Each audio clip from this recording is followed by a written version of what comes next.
Olá, você acompanha o programa Em Pauta da TV Câmara Municipal de Campinas. Nosso entrevistado de hoje é o vereador Gustavo Peta, do PCdoB. Olá, vereador, obrigada pela presença aqui novamente. Olá, Pâmela, que eu agradeço a oportunidade de falar aqui na TV Câmara. Obrigada, vereador. Na última oportunidade falamos sobre a sua atuação na educação e agora vamos falar sobre projetos e requerimentos que também são ferramentas do vereador, além da fiscalização do que está acontecendo aqui na cidade e, por que não, no estado. Vamos falar do primeiro projeto ainda na área da educação, vereador, que o senhor tem um projeto que tramita na casa que proíbe as câmeras nas escolas, né? Por quê? Olha, na verdade, eu fui motivado a apresentar esse projeto em duas ocasiões. Primeiro, porque o colégio Notre Dame fez, inclusive aqui nessa casa, uma das partes de uma espécie de gincana entre os alunos, em que o tema era exatamente esse: se o colégio deveria adotar o sistema de câmeras nas salas ou não. E eu também fui procurado pelo Sindicato dos Professores de Campinas, que é o sindicato que representa os professores da rede particular. Esse tema, na verdade, envolve mais a rede particular do que a esfera pública, porque isso não está em debate na esfera pública. É um debate mais presente na escola particular.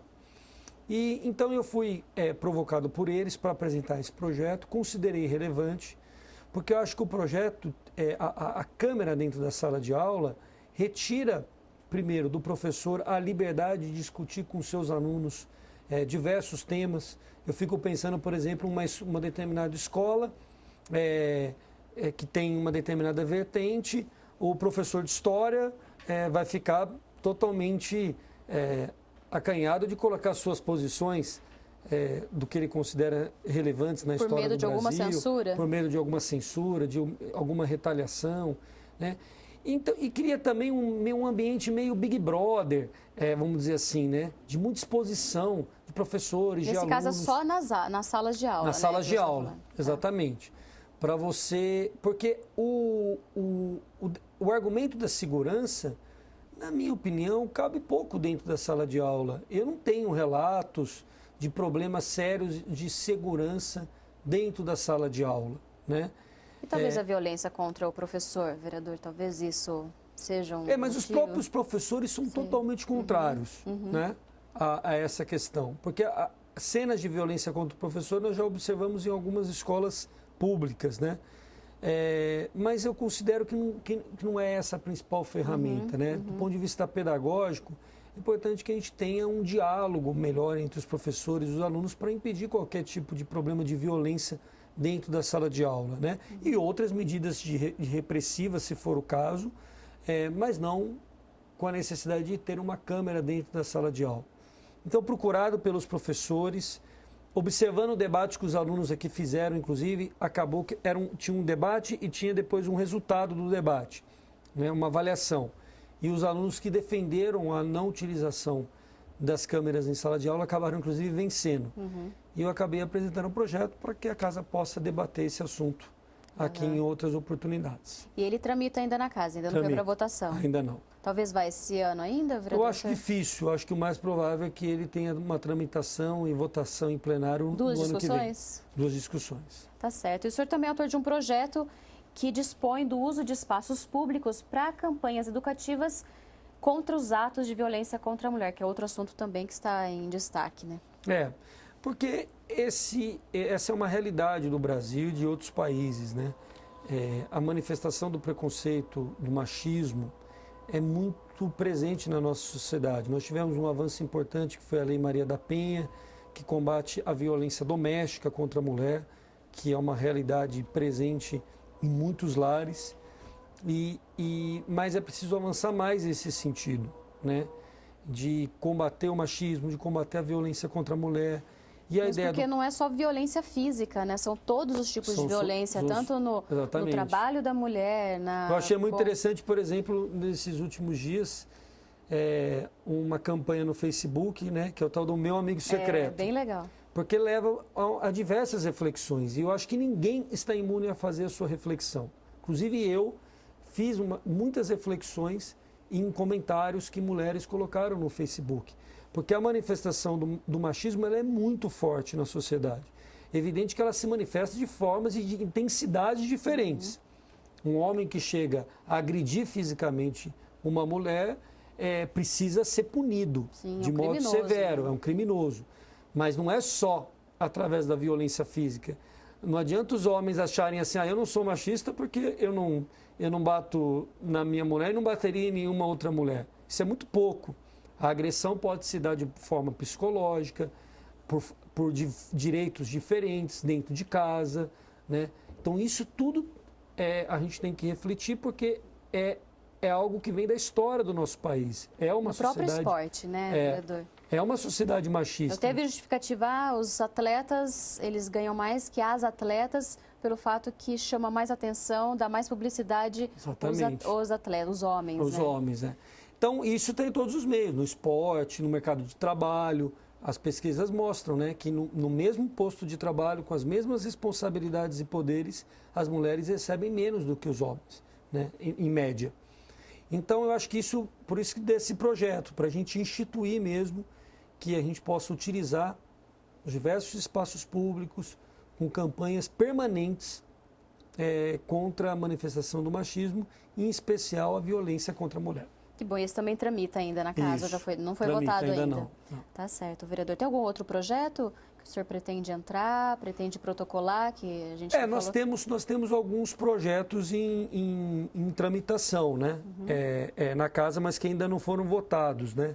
Tem aquele que pretende combater em algumas esferas o desperdício do uso da água por conta da crise hídrica, tanto do consumidor não provocar o desperdício, mas também um projeto relacionado ao setor produtivo, principalmente o setor imobiliário da cidade, para que a gente possa utilizar para outros meios aquela captação que tem da água fluvial, né, do lençol freático, que os empreendimentos retiram, mas acabam jogando fora. Nós acreditamos que essa retirada nas obras e nos empreendimentos deveria ser aproveitado, se não for na própria obra, mas para outras necessidades que o empreendimento tem. Mas isso também está em discussão aqui dentro da casa. Legal, vamos falar então dos requerimentos, que também é uma ferramenta importante do seu mandato, né? E uma delas que o senhor pede informações para incluir a Feira de Convivência Cultural como patrimônio imaterial. Primeiro, teve muito debate aqui na casa, fizemos reportagens, mas muitas pessoas desconhecem quais são os benefícios do patrimônio imaterial. O que é o patrimônio imaterial? A casa, em 2013, aprovou uma lei inédita, ou uma das primeiras cidades a instituir a possibilidade do município registrar o patrimônio imaterial. Nós acostumamos a conversar sobre o tombamento do patrimônio material, que são prédios históricos que são tombados para que a sociedade desfrute deles, mas com a sua preservação, porque eles são importantes para a história da cidade, para o patrimônio da cidade. O patrimônio imaterial são manifestações, são crenças, são coisas do nosso dia a dia que devem ser preservadas, precisam ser preservadas porque também fazem parte da nossa história, né? E a casa aprovou isso. Então, o Condepac já registrou a capoeira, que é uma manifestação cultural tipicamente brasileira e muito importante da nossa história, o jongo, que tem grupos em Campinas que preservam o jongo, que é uma manifestação que foi praticamente dizimada, vamos dizer assim... na Fazenda Roseira. Ali na Fazenda Roseira. Na região do Ouro Verde. Exatamente. E nós apresentamos a conhecida como Feira Hippie, porque ela é uma feira já de muitos anos, uma feira de expositores artesanais, né? Tem também ali antiguidades, e ela já faz parte do imaginário da cidade. Sim. Todo mundo, algum momento... Quem não visitar a Feira de Convivência, a Feira Hippie, não conheceu Campinas. Não conheceu Campinas. Então, ela é da identidade campineira, a Feira Hippie. Então, por conta desse histórico, nós queremos registrar. E qual é o benefício que isso traz, se ela for considerada um patrimônio imaterial? Nenhum momento, nenhum prefeito, nenhum secretário de cultura poderá desalojar, vamos dizer assim, a feira do município de Campinas. Porque hoje ela tem essa força no imaginário, ela é um patrimônio imaterial de fato, mas ela não é de direito. Então, ela pode ser desmontada a qualquer momento. E o registro, então, ele além de garantir que ela sempre terá apoio do poder público para funcionar, ele também cria um plano de salvaguarda, chamado plano de salvaguarda, que permite você colocar instrumentos para que ela tenha um apoio suficiente para ela se manter de pé, vamos dizer assim, para ela existir. Então, por exemplo... Que legal, uma garantia. Uma garantia. Né, então, é o espaço do centro de convivência, até estruturas físicas, né? Então, tem que ter uma estrutura de banheiro químico, tem que ter... É um plano que o município cria e que ele fala, olha, com esse apoio nós garantimos que esse patrimônio imaterial será preservado. Uhum. Então, tem ganhos no campo simbólico, mas também tem ganhos para a feira do campo prático, objetivo, que é garantir uma estrutura mínima para ela poder funcionar. Uhum. E você já teve alguma resposta do executivo? Então, nós apresentamos isso e nós estamos fazendo um requerimento para pedir agilidade ou para pedir informações do porquê o CUNDEPAC ainda não aprovou esse registro. Nós sabemos que ele já foi pautado, já ocorreram alguns debates sobre esse assunto, mas isso acabou não voltando para a pauta das últimas reuniões. Então, nós queremos, de certa forma, com o requerimento, pedir agilidade para que a gente possa aprovar o quanto antes a Feira Hippie como patrimônio imaterial da cidade. Tá certo. Então, tendo uma boa notícia, por favor, nos avise. Ah, com certeza. E outro requerimento é que você pede informações sobre o programa Cultura Mais Educação, que é do seu mandato também, né? Baseado num programa do governo federal, né? Nós já até fizemos aqui na casa uma comissão especial de estudos sobre o assunto. Nós recebemos aqui diretores, professores, artistas. E nós finalizamos uma proposta e levamos ao Poder Executivo, porque eu correria o risco de se apresentar a proposta aqui, ter visto de iniciativa, porque é uma proposta que tem impacto orçamentário, cria um programa novo, né? Então, nós levamos ao Poder Executivo, o Poder Executivo recebeu muito bem e afirmou que enviaria o quanto antes a proposta à casa. E até agora nós não tivemos uma resposta, não uma resposta, até agora o projeto não chegou à casa. Sei. E já faz quanto tempo já? Já faz um tempo, nós levamos no início de 2014, já faz mais de um ano que essa proposta foi enviada ao Poder Executivo. E ela é uma proposta interessante porque ela faz uma integração de manifestações culturais e artísticas com a educação, respeitando a autonomia de cada escola. Cada escola poderá, recebendo um recurso do Poder Municipal, na conta da sua própria escola, contratar oficineiros ou grupos culturais, coletivos culturais, artistas, para promover e ampliar o conhecimento dos alunos nessas áreas. Então, pode se aproveitar do que tem no entorno da escola, né? Pode se aproveitar de artistas que existem em Campinas, de grupos, né? E ampliando, vamos dizer assim, o que nós já temos na escola, que geralmente é educação artística, geralmente é uma coisa muito importante, mas com uma carga horária muito pequena no currículo de cada escola. Essa é uma oportunidade de integrar melhor e enriquecer a formação dos alunos. Claro. Né? Então, foi uma experiência bem sucedida com mais educação e o Mais Cultura do governo federal, mas o Mais Cultura do governo federal alcançou, se eu não me engano, 4 escolas em Campinas, porque ele tem um âmbito federal, é um edital super concorrido. Essa nossa proposta permitiria que todas as escolas municipais pudessem apresentar suas propostas, recebendo seus recursos para desenvolver suas atividades. Tá certo. Então, vamos aguardar aí a resposta do Executivo, né? Já seu requerimento que pede informações do prato cheio já foi respondido, né, vereador? Já foi respondido. Nós tivemos, inclusive, uma reunião com a secretária Jane Valente de Desenvolvimento Social e Cidadania.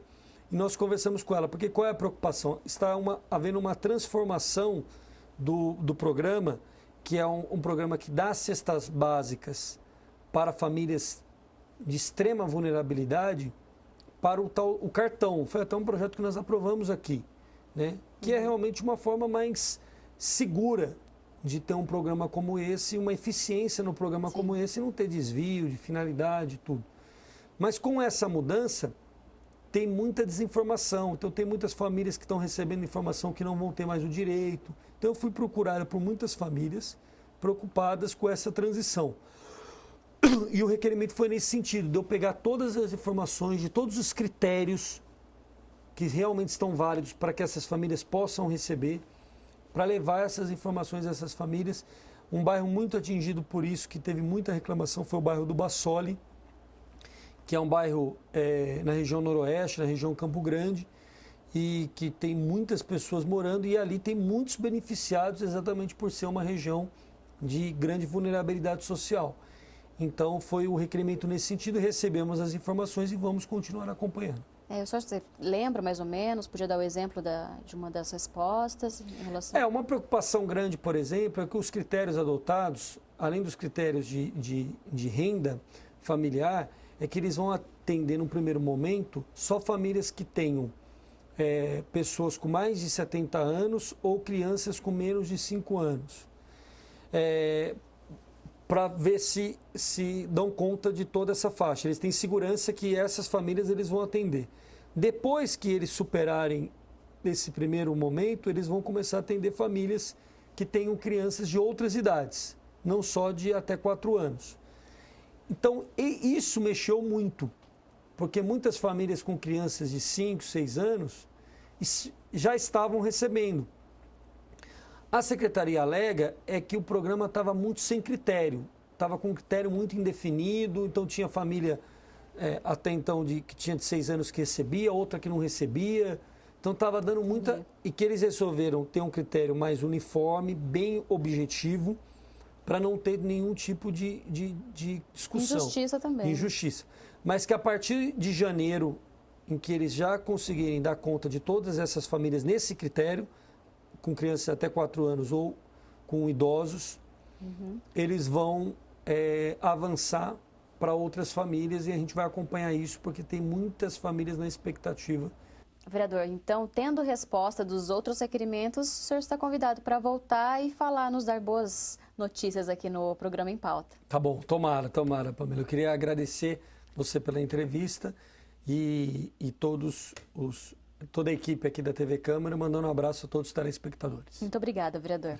E o programa Em Pauta fica por aqui e você pode ver a entrevista do vereador Gustavo Peta também no YouTube, no canal da TV Câmara Campinas. Nós agradecemos a sua audiência e continue com a nossa programação.